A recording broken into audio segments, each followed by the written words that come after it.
that was popular among Korean people at the time. So if you see here, I will. So this is Aris Debihan.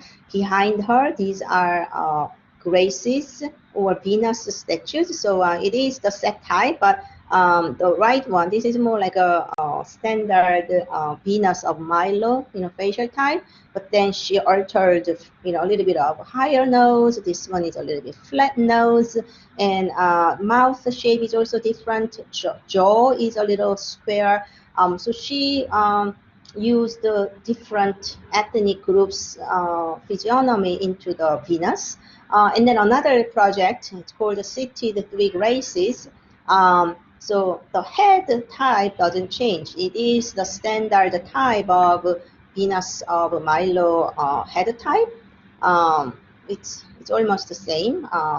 But what happened? What changed is the body types. Do you see these three ladies seated comfortably? And this is a common physiognomic changes for middle-aged women. Like they are not that forever 18-year-old body of a beautiful goddess.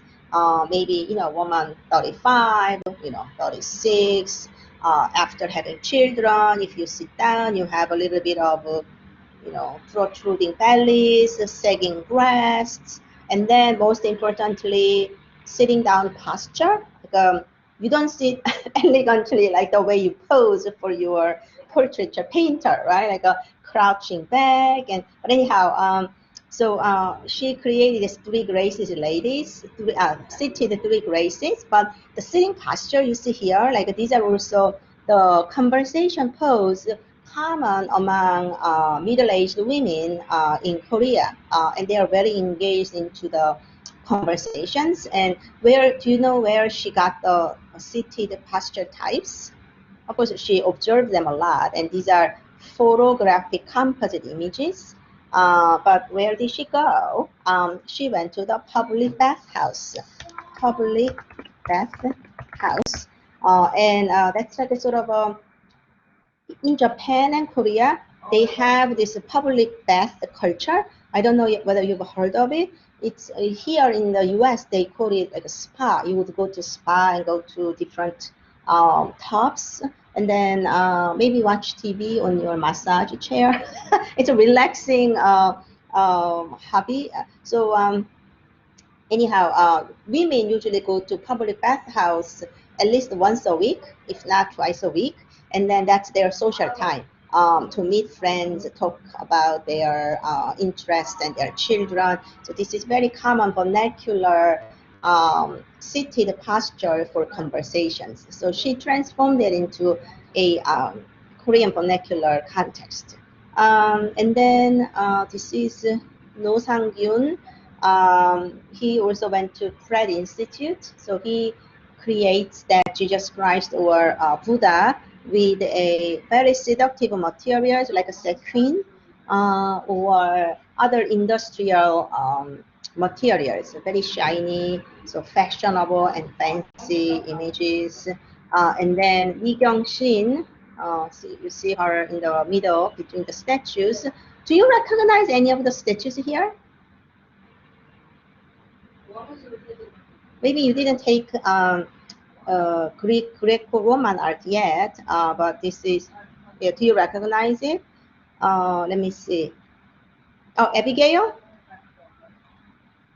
I'm not sure if it's the right word, but is it like Greek core or something like that, or? Kuros. Kuros is a male statue, right? And then the woman over here, women type is called kore, right? Okay. Yeah, that's a Greek word for young boy and young girl, and we took those words for Greek statues, right? Like archaic Greek statues. Yeah, the women over here, and then the male statues over here, and this is Anavisos Kuros. I don't know whether you've studied it. Anyhow, do you know what these are made of? Sorry, there is not a soup, it's a soap. So these are made of the paraffin type of wax, like a hard soap, like a dial or the hard soap that's made of paraffin and some fragrant materials, so that it was carved, but it's not made out of marble.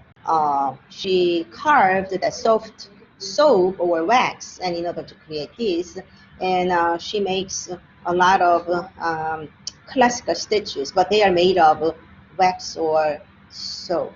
They are soft, or they are not permanent. If you, let's say, if you use it as a soap or sprinkle the water over it, then there will be some foams, and then eventually it diminishes into a smaller shape, right? So interesting twist to the culture.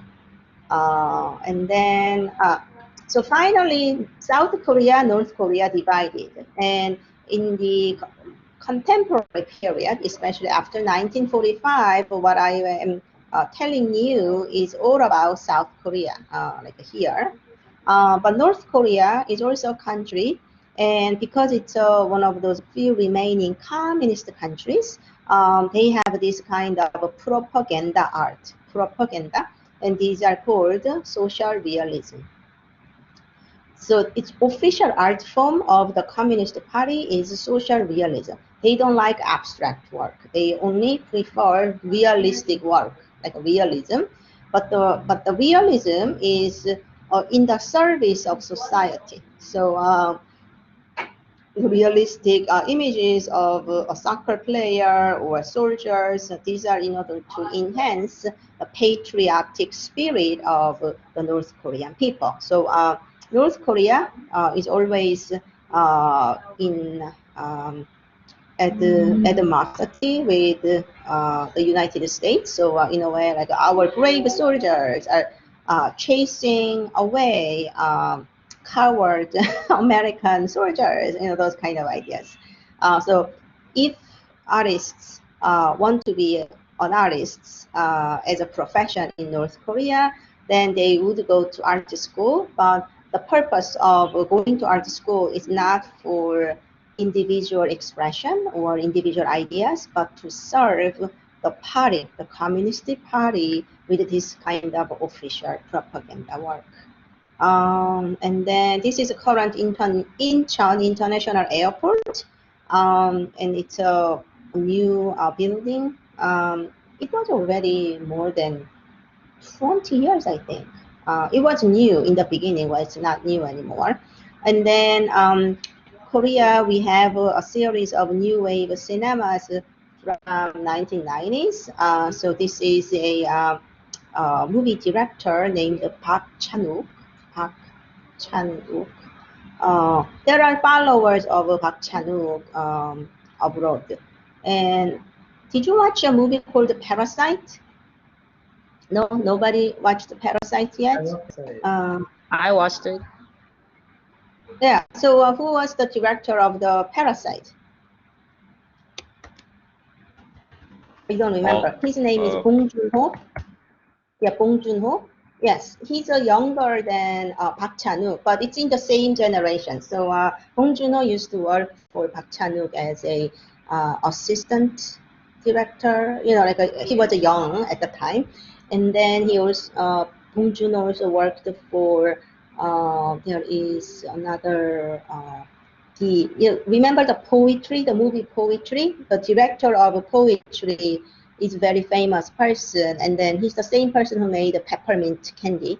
So Bong Joon-ho was working for him as well, but now he became his world-renowned director himself. So there are certain unique perspective of these young directors who grew up during the military dictatorship in Korea throughout 60s, 70s, and 80s. So right now it's sort of a renaissance of these Korean creators.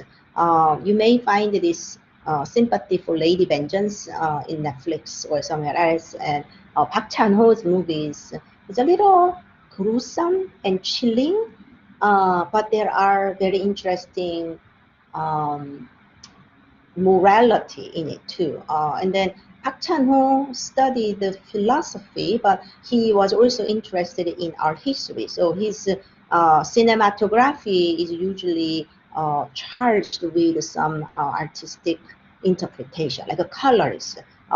This sympathy for Lady Vengeance, if you see it, but sometimes this woman comes up with a very strange makeup, but those colors carry some symbols with it.